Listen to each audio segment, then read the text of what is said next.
welcome along to the League and Order podcast. Tony Kemp, back from the batch, which I've noticed a theme. While you were away and we were dialing up, Lavina and I, Lavina Good, we were talking about the fact that you seem to disappear to the batch when there's a COVID-19 case in New Zealand. When it's all clear, you're back into the public. How are you? Very good, mate. Glad to be back in town, actually. And sorry, we're a day late.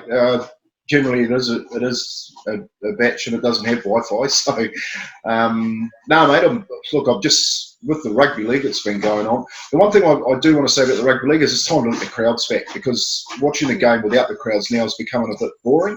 And I think people actually want to go to the stadium. If you have a look at what happened at Eden Park with the Blues and the Hurricanes last weekend and filling the stadium, there was just nothing like it. Was second to none. So I'm glad footy's back on, but I just think, let's start filling the stadiums again and get the crowds back. I like that, and it did feel like, after seeing what Eden Park was like watching a rugby game with a proper crowd there, it felt like everything that we're doing with Rugby League now is like watered down cordial. You know what I mean? Like, it's way too watered down. Like, you want the strong stuff now. You've got a good example. I see your Bears top. Tell us a little bit about that before we get to Lavina and her Jordan top. I just want to, this isn't the North Sydney Bears. These are the Waitara Bears. These are the hoodies. You know what I mean? I'm just promoting our club again, grassroots.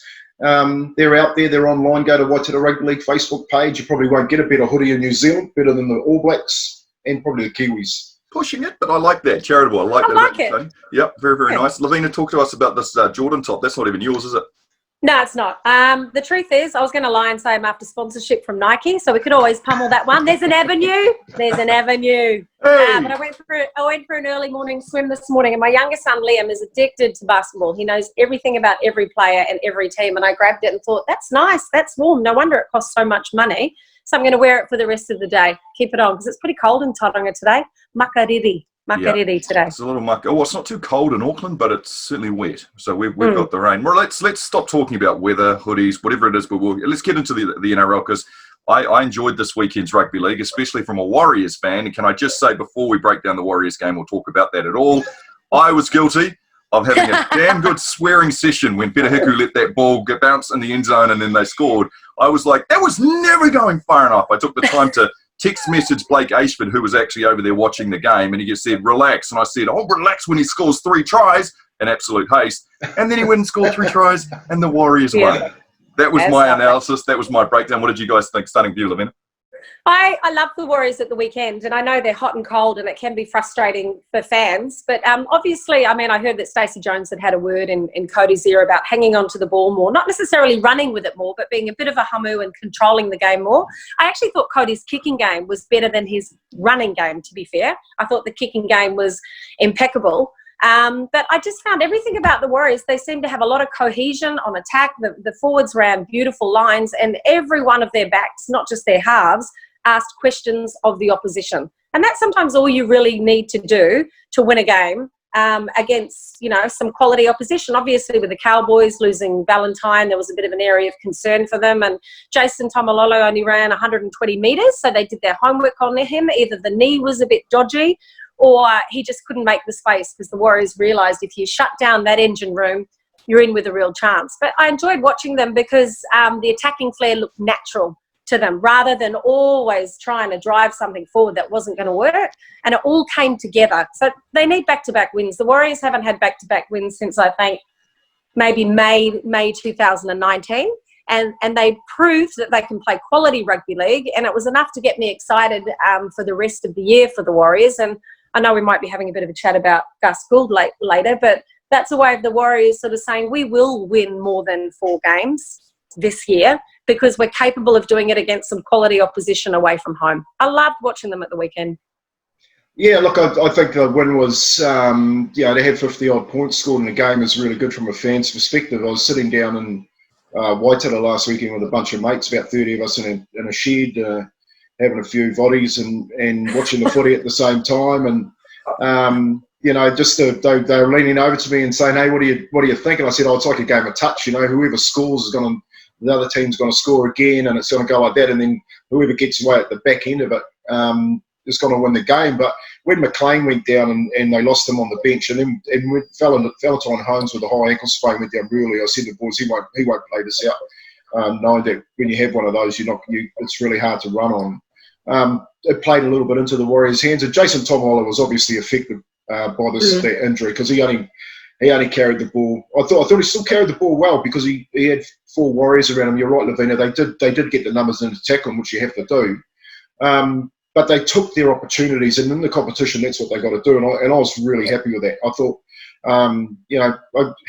it makes me laugh about Cody Nicarima. I actually thought he worked for the council with a stop-go sign. You know what I mean? And just go run past me as fast as you can, and stop. When I want to play, I'll play. And it was probably his better game for the club, and it was consistent over the 80 minutes. And that position needs that player every week. And to go to your question about full gold, I think if you get that type of game from Cody Nicarima every week, you get the consistency from Blake Green, and the hooker seems to be doing his role in the middle. They will snatch I think a bit more than 4 wins. But all in all, I just thought what a very good win to come on the back of. It was helped by the loss of some key players, but mate, that's rugby league. You have to take them opportunities. What I liked about the Warriors, though, Kempy, was they scored lots of points on the back of their sets, which showed that they could play a patient game, which they hadn't in the first couple of rounds, which was really important. And their bench players, I mean, Carl Lawton and Jack Murchie made the hard yards. They came on and did what they had to do because it's a 17-man game now. You can't just rely on that top 13. So for those bench players to come out and have an impact, and I don't even mean scoring a try, I just mean nullifying the opposition's opportunities, which is what they did. It's a good sign for the Warriors. If you're a Warriors fan, like PD definitely is, you can justifiably go pat yourself on the back. There's a reason. Like Lavina is. Let's forget about PD. I'm going to sing their praises this week, mate. You know what that is? And this is what full good does really well, is he covers both bases. Like he throws the pass over there and says, like you, but when they're not going well, not like me. Yeah. Watching the games on the weekend, I've said this, Peter, you remember this, I've said this quite often. Rugby league can take a real leaf out of rugby union's book by changing the way that we score points on a football field and add them up at the end of the day. And I seriously believe that they made the game better with the ruck. And we can talk a little bit about that and the hiccups that they're having in there. But I definitely think that they should make a try from a kick 3 points and a try from a movement 4 points. Ooh. Because 80% of the tries are scored from kicks, and it's boring, mate. You know what I mean? They get to the back end of the set of 6, and it's like a lottery. Let's throw it up there. And they just practice kicking all the time to get the kicks in the right places and make it a lottery and come down with these tries.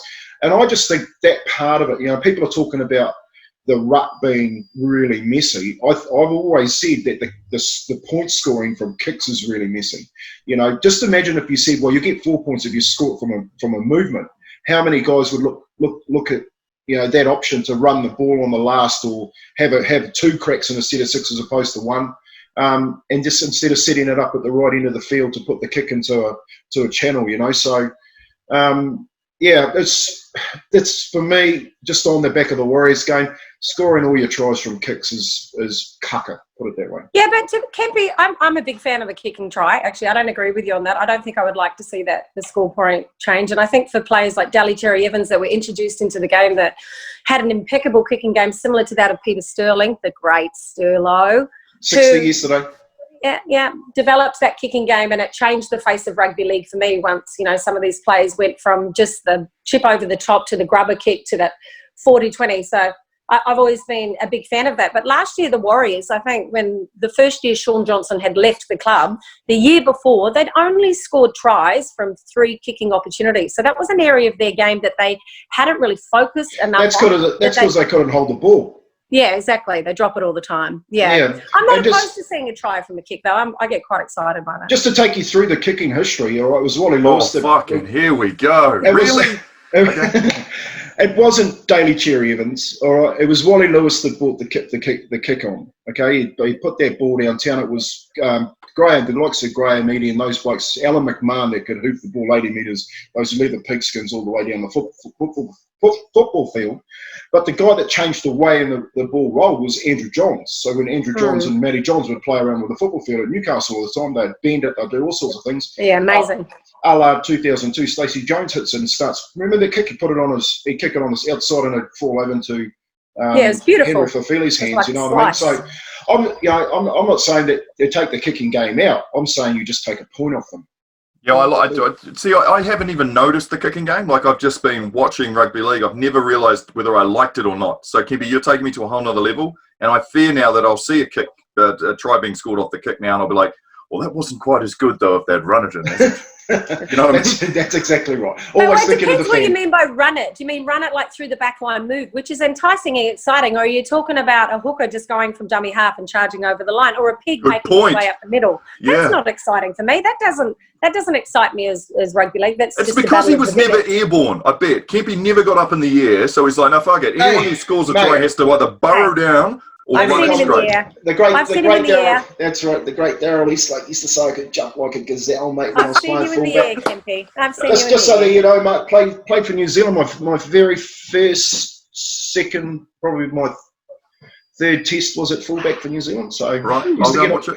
I know it's hard to believe, but I did used to get off the ground. Okay, Put it in the show. Put it in the show, Mark. I'm going to find it and I'm going to put it into the show next week. I've got a list of things that we need to get through, so I'm going to start with Phil Gould, since we're sort of kind of still in that Warriors thing. Lavina was not happy, put messages out there to us when she'd heard the news and the story. 4 wins, go.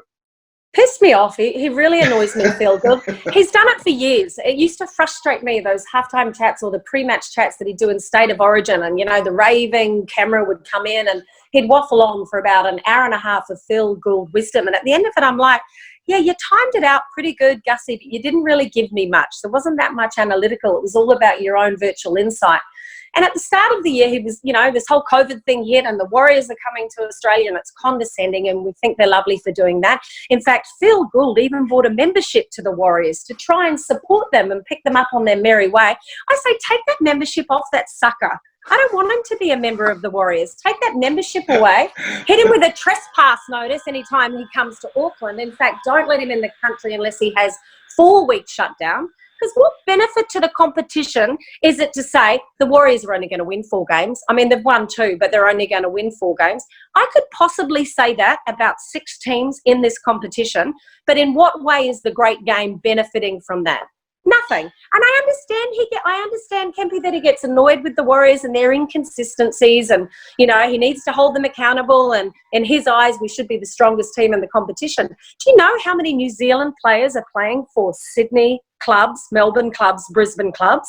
It's because they've all been stolen, mate. We don't get to keep them. They've been stolen over to Australia. And it's not fair he made that call. I'm shitty at him, mate. I've got the out with Gus Gould.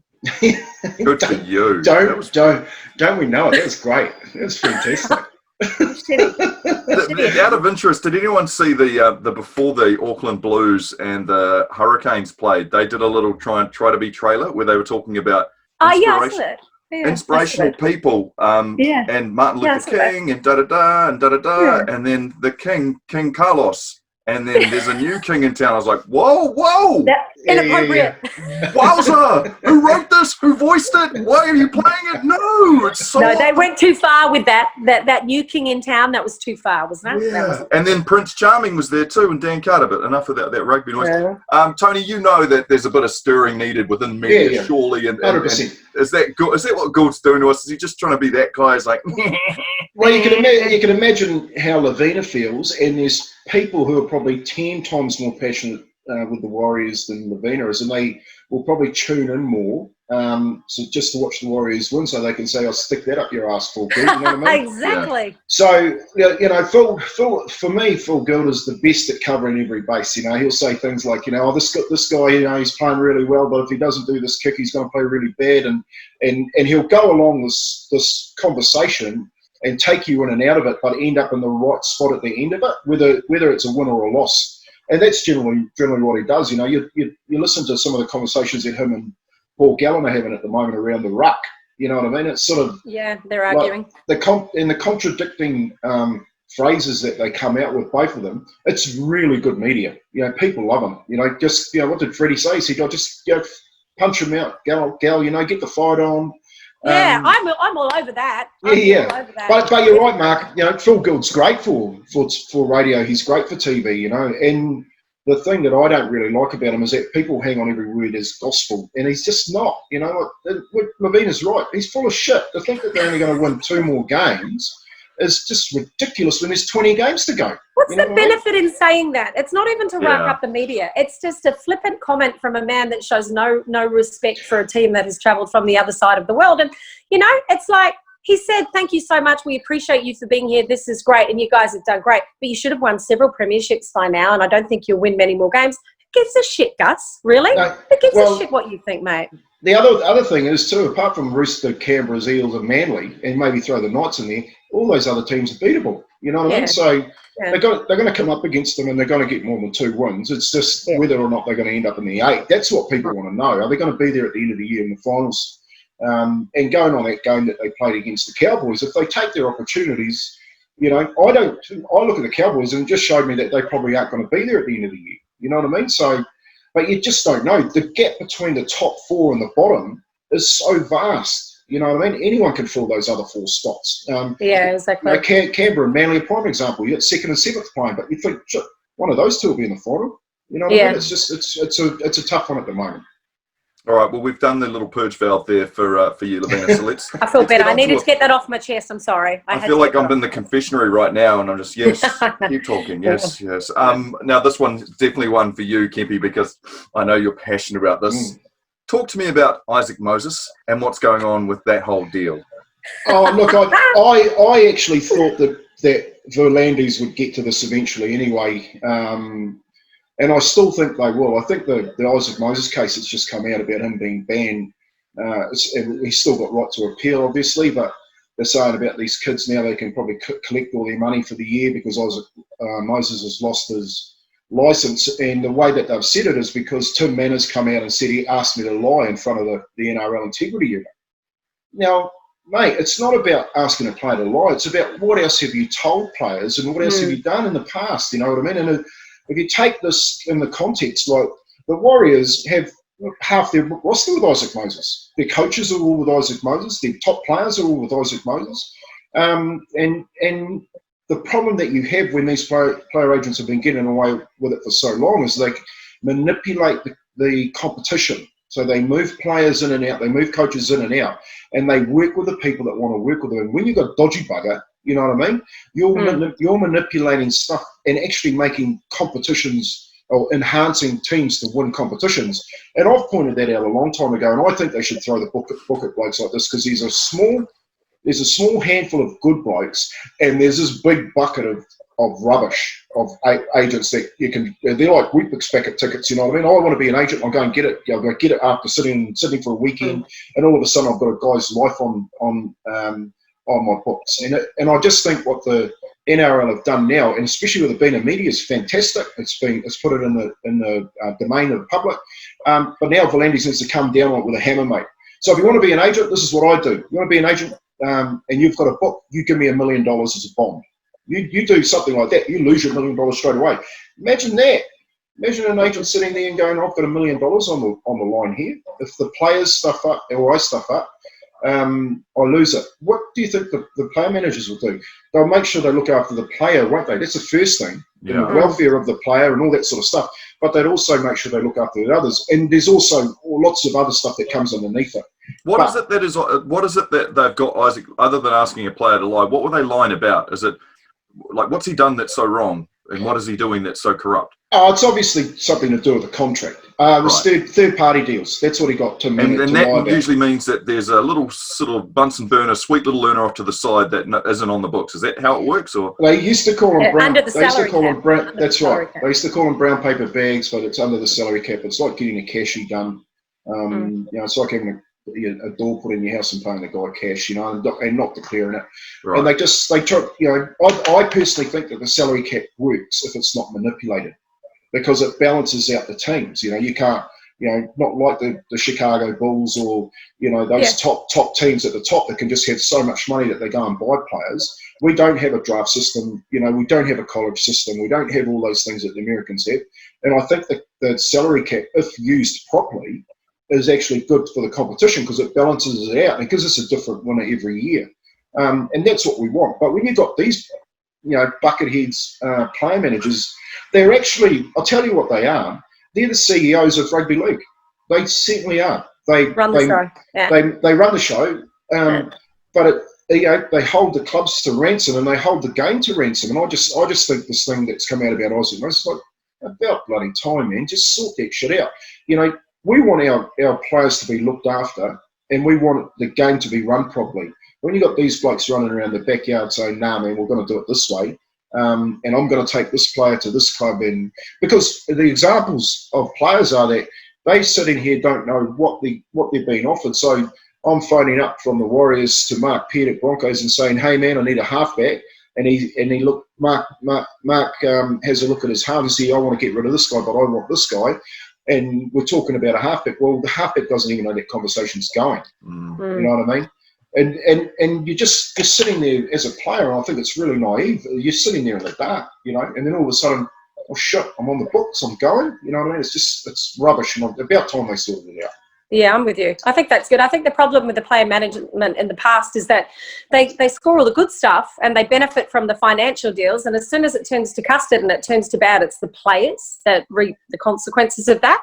And I don't think that's been fair. I totally agree with you on the salary cap. I'm a big fan of it, Kemp, because I do think if we didn't, then Manly and the Roosters would win every year without a doubt, because they're the Silvertails and they've got all the money. So we need to have a salary cap. But for years and years and years, especially going back maybe 8 to 10 years, there are a lot of questions asked from a lot of clubs as to how come Jonathan Thurston owns 3 houses on the Gold Coast and yet, still remains within that salary cap. Or, yeah, we'll sign your deal. You're worth $800,000 a year. And, when you get your electricity done in your house, we've got someone who can do it for you. There's some ugliness that have gone on, and there's some players that are unaware of it.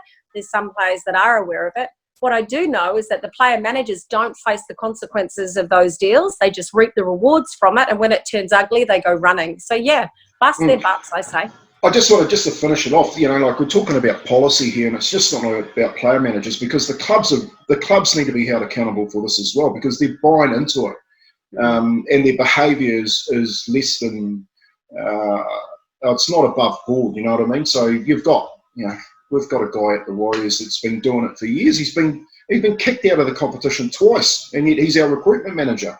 You know what I mean? It's just like, I'm for guys, that are straight down the middle and that are looking after people. I'm not for self-profiteers. Look after the players. They're there to look after the players. You're both being very, very, very noble, but I'm all about, if you can't beat them, join them. Get the dodgiest dude in there to pull out some dodgy deals. Yeah. We knew that about you with the steroids, mate. How's the steroids going anyway? There's a little bit of mate. Free Wendy's for all the Warriors. Hey, okay, let's move on. Rusty Packer. I've written down Rusty Packer. Let's talk Russell Packer. That was you.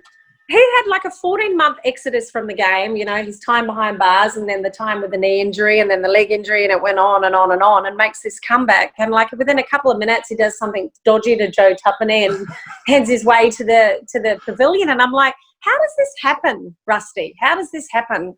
He's not getting any younger. He's at 30 years of age now. And I wouldn't say that he was a great contribution to the Tigers at the weekend, but is obviously hoping to prolong his career. I interviewed him years and years ago, and he always had that kind of, don't talk to me, and I'm here to play a game. And like he was almost going to whack me in the head if I asked him a question rather than gave him a statement. Like I said to him, how did you feel about the defence today in terms of the Warriors? How did you feel about it? It was good. I went, well, you missed 42 tackles as a team, Rusty. Like, how did you honestly feel about it? And he walked off on me. He didn't want to be interviewed anymore because they held him accountable to something that was not right.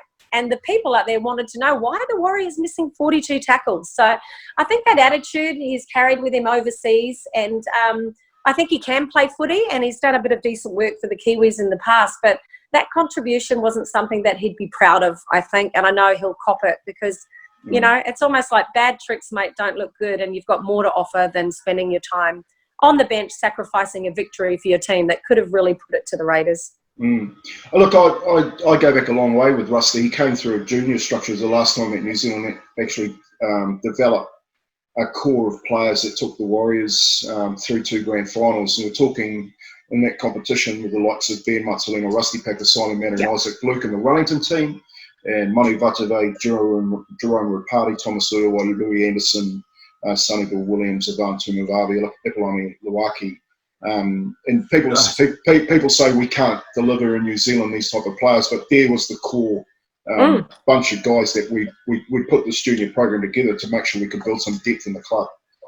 So I'd seen Rusty as a kid, and you're right, he had a swagger. You know, the point I want to make about it, the kid's under pressure. You know what I mean? He's 14 months off. He comes back and puts in that performance, and I did feel a little bit sorry for him, only because I knew of his past. You know, he's been spending time in jail. He was headed down that path for a long time. And that just leads me back to the type of people that are looking after him and giving him advice. You know, you shouldn't be talking to Lavina like that on the sideline, delivering that type of message. If you're a professional, like, suck it up, man. That's your job. You know, when someone talks you after the game, whether you won or lose, you got to deliver a message. It's horrible when it's going bad. Let me tell you.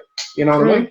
I think but you've still got to deliver it, because that's what you get paid for. And I just think from Rusty's perspective, you know what I mean? He stuffed up. You know, he got put in the sin bin. You know, gave away a penalty. You know, there were the 2 points that they harped on about. But man, they haven't harped on about, you know, having the resilience to work his way back in the first grade again. You know what I mean? Like, it's not once. It's not twice. It actually. Is there history between him and Maguire though? Is there a bit of history there? I mean, obviously he's coaching him at the Tigers, but I don't know if there's history in the past. I don't know if they're besties actually. So I don't know if he'll be able to. Well, Maguire went Melbourne, England, back to Sydney. You know what I mean? So, and Rusty's only gone from the Warriors to Sydney. He hasn't gone anywhere else. So they didn't. He hasn't been involved in a New Zealand setup with him.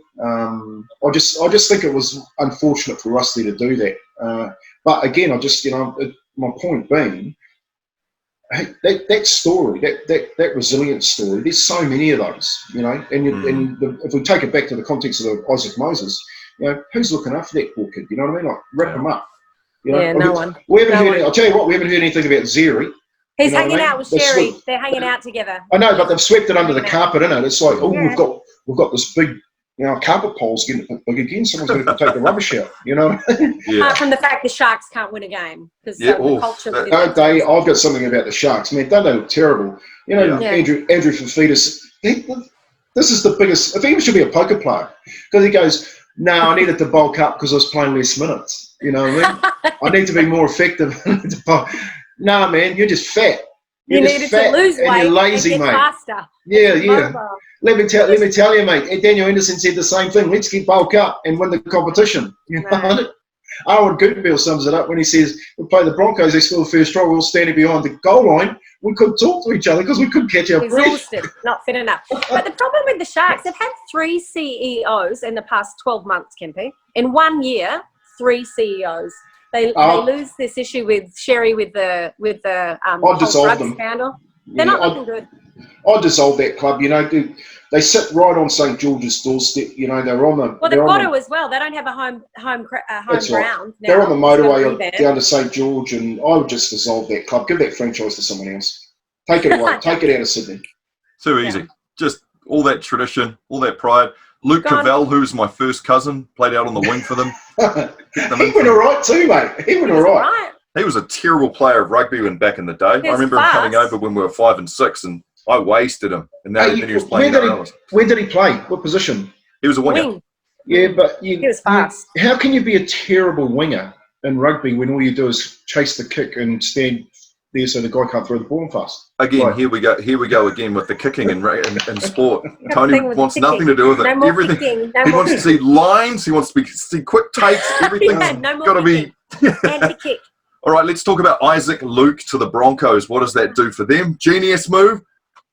Shit move, crap move, mad move. I don't know what is up with the Broncos. Why would they lose McCulloch and take on Isaac Luke? You know, I just think it's a crazy move. And obviously, I actually was watching the Dragons. I've watched all their games this year, but I saw some vision of them in the sheds before their last 2 games.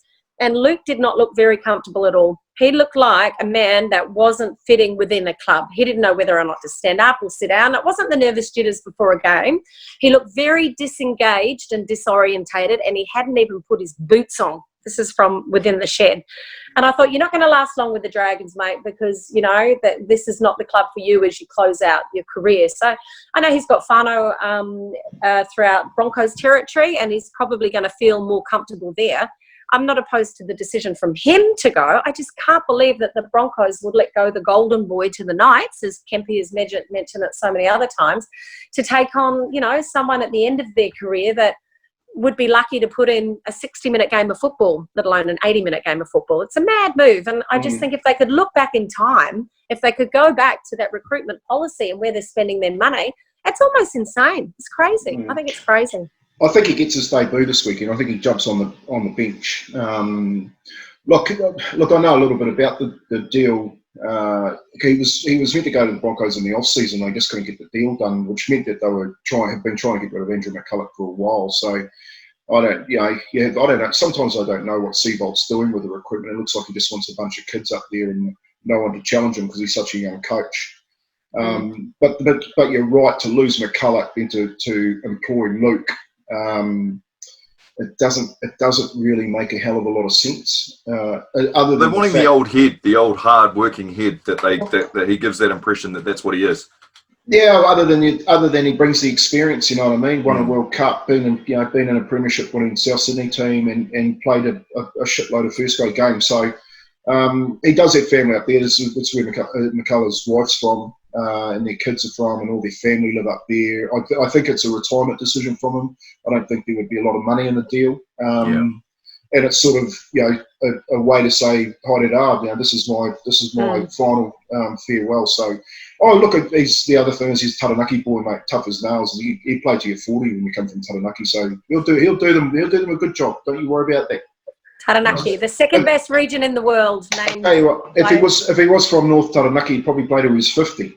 But he's a South Taranaki boy, so they're a little bit softer down.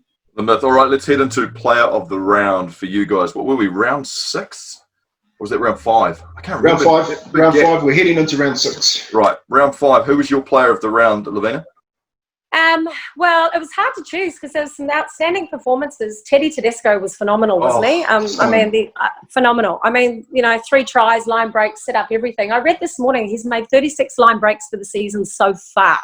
That's more than most teams in combination. And that whole, a lot of teams, that whole fullback role, whether or not you're looking at Ponga or Tedesco or Sheck or Trbojevic or Clint, Captain Gutherson, the fullbacks are setting this competition on fire at the moment. And I think it's great. And there's a lot of competition out there to say, I'm the best. And at the weekend, it wasn't Kalen Ponga and it wasn't Clint Gutherson, even though defensively he stopped to try, which would have changed the whole facet of that game.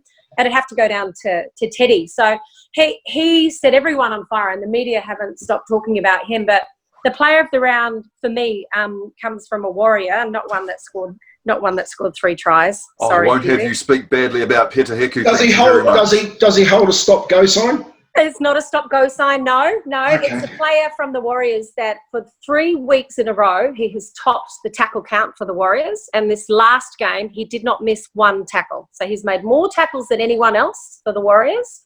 For 3 weeks in a row, he's topped the tackle count, didn't miss a tackle at the weekend. And after Tuivasa Sheck, he ran 200 metres. So I have a massive non-sexual man crush on Tohu Harris at the moment. And if he keeps playing like that, the Warriors can go, Phil Gould, we're going to win shitloads of games. Tohu Harris was phenomenal for the Warriors at the weekend. I took my hat off to him. He was. That's an outstanding pick for player of the round. I agree. Look, I think Tohu Harris is a pivotal figure in the Warriors' push to any part of this campaign. So he has to stay on the football field. I don't like how they're using him all the time in the middle of the park. I think he's got really good footwork. He should be just a little bit wider to create some stuff. But you're right. That game was he was my player of the day too for the Warriors. I know they're talking about Hiku and they're talking about stop go. The council worker in the number 6 jersey. That's us Magpies. We like the shiny stuff that's happening and the score tries. We're like, wow. But he was phenomenal. Tohu Harris. Holding things together, and that's what they need. They need leaders like Tohu out there, But he had that big period of time off last year through injury, so good to have him back. But there were a number of outstanding players on the weekend. I thought Cam Smith was outstanding.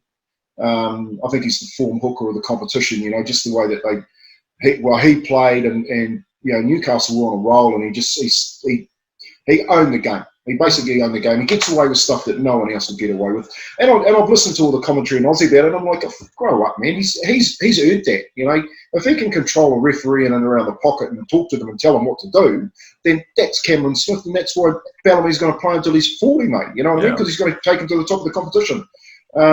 Tedesco's, he's the best player in the comp by a country mile. 3 tries, 2 assists. That's that third try where he went through Napa on the inside and the other front beautiful rower. Footwork. That was beautiful footwork. He caught the ball and took on the 2 biggest guys in the comp. He just loves. He's a footballer, you know what I mean. He just loves getting the football and running and saying just to challenge him. But I think in the face of adversity, and I was waiting for this guy to step up. And even though the breaks and the tries that he scored on the edge were a la him at Sydney City in the centres, I think Latrell Mitchell was my player of the round for South Sydney. You know, the sleight of hand, you got to remember the footwork to go past the Queensland front rower. You know what I mean? And he pulled his pants down and slapped him on the arse when he went past it to hit the winger. You know, I just thought, you know, you copped it all off season for some shit. Your movement, you know, everything they've done, and then you finally go, yeah, man, well, actually, I can play football. And I just thought, yeah, he was my player of the round, Mark. Well, I think he's going to get better and better. That's a good segue once we hear Mark's player of the round, if he's got one for the Bunnies this weekend taking on the Warriors, especially with Latrell Mitchell in the form he's in Kempe. Hey, it's a scary, ominous thought for the Warriors. I don't have a player of the round because I have too many. I've got my Warriors glasses on, and I thought it was Peter Hiku. So I'm just sitting there. But I do want to look at round 6 because I was just running my eyes over it. And I reckon a great way of summing up round 6 without having to go through every single game is, why don't we pick what is the main event on this fight card? You know how the UFC has all the fights, and then the big one is the main event. And we can have a joint main event if there was 2 games we really, really like. So if you look through this week, I mean, you can't go past the Raiders Seagulls, right? Is that one of the top ones, would we say? Yeah, Roosters Eels? Yeah, Roosters Eels, Raiders Manly, they're the 2 top games in the comp. The Roosters Eels is the main one. You know, Eels haven't lost yet, and the Roosters are coming on, you know, like no one can touch them. So I think that gets top billing. Okay. It's not a co-main event, though. We're not thinking the Raiders Seagulls is going to be up there when it comes to... I'll give you a look at my list. here.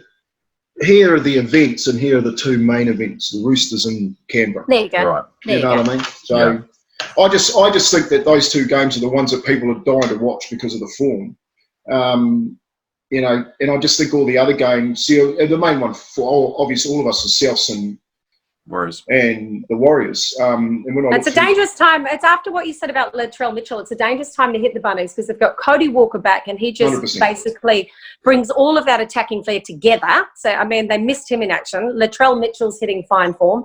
Damien Cook, and when you talk about the best hooker in the competition, he's made more yards from dummy half than anyone else this year in that role. And he'll just push those Warriors back and back and back until they're knackered because they've got to tackle. In comes Latrell with his sleight of hand and twist of fate. And all of a sudden, the Bunnies put 2 tries on the Warriors, and the Warriors panic when they're trailing. That's a big issue for me. They can't panic. The Warriors, if they're in with a chance, if they play like they did against the Cowboys, they're in with a chance. But if they're down by 2 tries, they cannot panic because the Bunnies know how to score points, especially with Cody Walker in there. Yeah, look, and it's all about the spine, isn't it? You know, they've got their spine back for the second week. I just think if you're going to get into an arm wrestle, which the Warriors, the 2 games they've won, they've been right up there percentage-wise and possession-wise. The spines are going to come into play, and I look at it and I go, well, this is, you know, New South Wales spine, with, you know, players right through it against an unproven spine that is hot and cold. And I just, for the life of me, hope that the Warriors can hang in there for as long as possible. Because if they get, to me, the South Sydney side are they feel like they're about to let loose. You know, things are starting to, like the Roosters. You know, they signed that young kid, you know, that Joseph team. They signed him this week. You know, the club's sort of buoyant. There was a decent one on the weekend. Latrell's starting to get some real good meat. Then that's the key to Latrell is to build them up. And I just think, we've got to just hopefully hang in there long enough to and be a part of it, but don't let them get away. Had that game a touch all over again, where we're just hanging in there and then just pull away in the last 10 minutes. Yeah, well, that's hopefully they lose Latrell first and Cody Walker second. You know what I mean? Yeah. And they go down to a two-man bench and then we're home. We're home. I'm happy with the other team limping to the finish line and us finishing strong. I'm all about that. Hey guys, thank you so much. Just before you go, I do need to have my purge, which is I took the Warriors to score first and win the game. I put a bit of money on that, but I also linked it with Penrith to win their game against the Eels. And they were up 10-0 at half time, and I went, I don't even need to watch the second half. Went to sleep, woke back up the next morning, went, I lost that whole bet. What happened? Yeah, you can blame Clint Gutherson for that. Captain Fantastic held Kikau up over the line. If he wouldn't have done that defensive move, then the Panthers score in for another try, and they would have ran away with that game. But that was a defining moment. I dream some days of going to someone like him and saying, I want my money back. That dick move that you just did cost me. Give me some money, please. But what about? Give me my money back, Clint. It cost me all my money, Kikau. What about the poor guys that had money on Brisbane? Oh, I know. I know. 18-0. Oh gosh, they should have scored. Yeah, that's ridiculous. All right, I felt sorry for them. I almost wanted them to win, but I don't like any Queensland team because I'm a New South Wales supporter, boys. I'm a White to the Bears supporter. I'm a White to the Bears supporter. And I'm a cockroach, right? Yeah. And farewell to James Graham, I hear. He's headed back over to Super League. That's about time. That's the rumour. Oh, thank God. St. George will win on the weekend. Get on them. Really? Okay. Thanks, Dave. We'll see you next week. Have a good one.